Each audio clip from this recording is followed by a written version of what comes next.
Let's start by talking about goalkeepers, shall we? Anthony Patterson being recalled. Can you explain the process behind that and what's happened?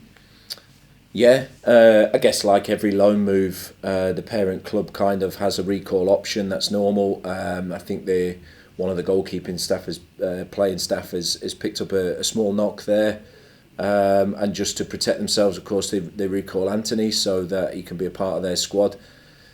Nothing big really. I think that he's been fantastic for us. We've had really good communication with Sunderland. Their coaching staff have been down regularly to watch, and we're still in good dialogue with them. You know, the door isn't closed, but for this moment, Sunderland need him. He's their player. They recall him. I think we've really contributed to his development, and we'll see where it goes from there. But for me, Sam is fit, ready.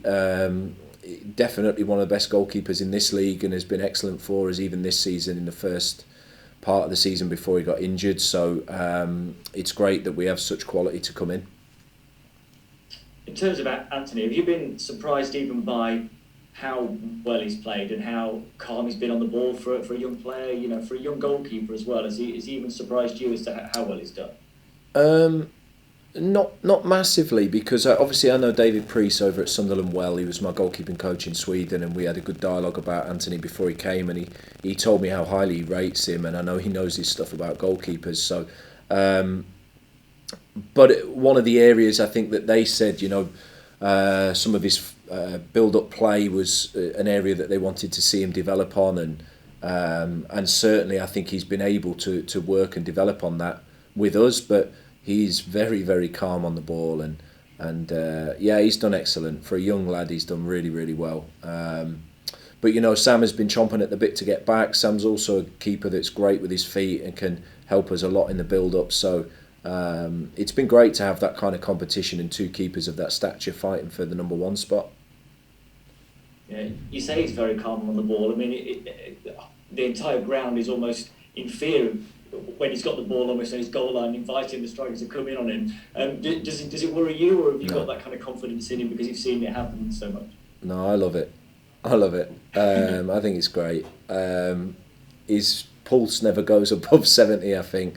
But I hear sometimes the crowd get a little bit anxious when we're building from the back. But honestly, you can see the goal against Solihull, the first goal.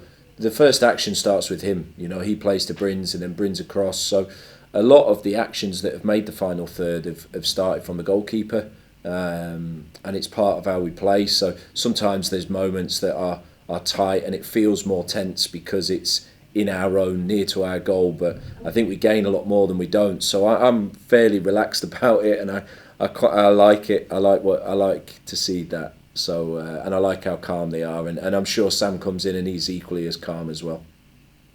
In terms of Sam's fitness, is he okay just to come back in, and could he in theory play the rest of the season if needs be, or are you thinking getting back in for a bit but probably need to recall that, you know, get Anthony back when you can?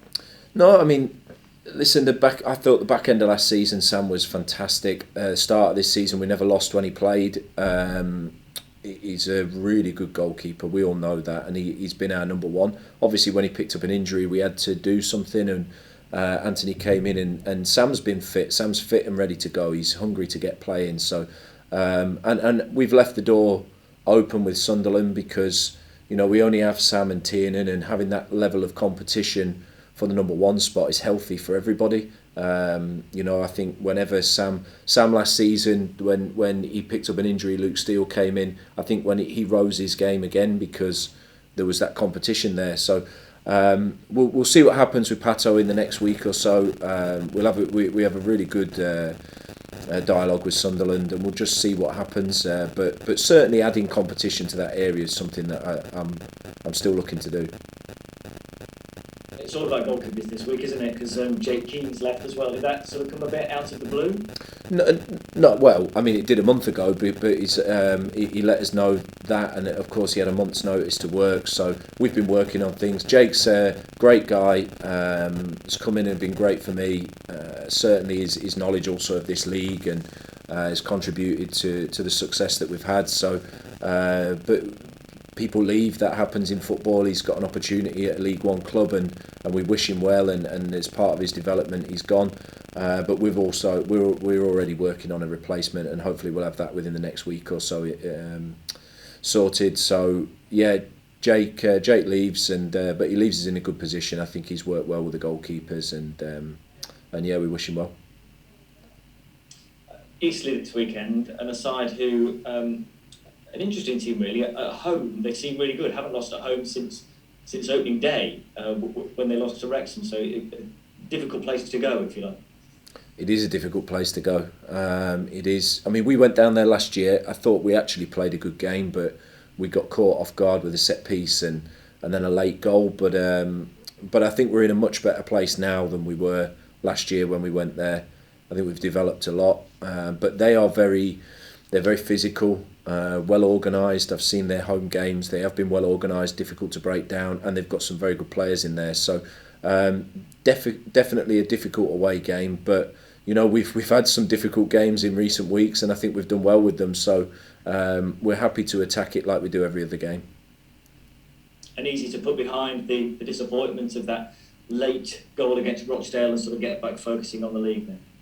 Yeah, we all felt a bit disappointed because we wanted to progress in the cup and we wanted that next challenge of Plymouth at home, but it wasn't to be. I thought that there was a lot of positives to take, especially from the second half. I thought we saw a significant change in intensity, pressing, tempo on the ball in the second half, and we'll take that with us.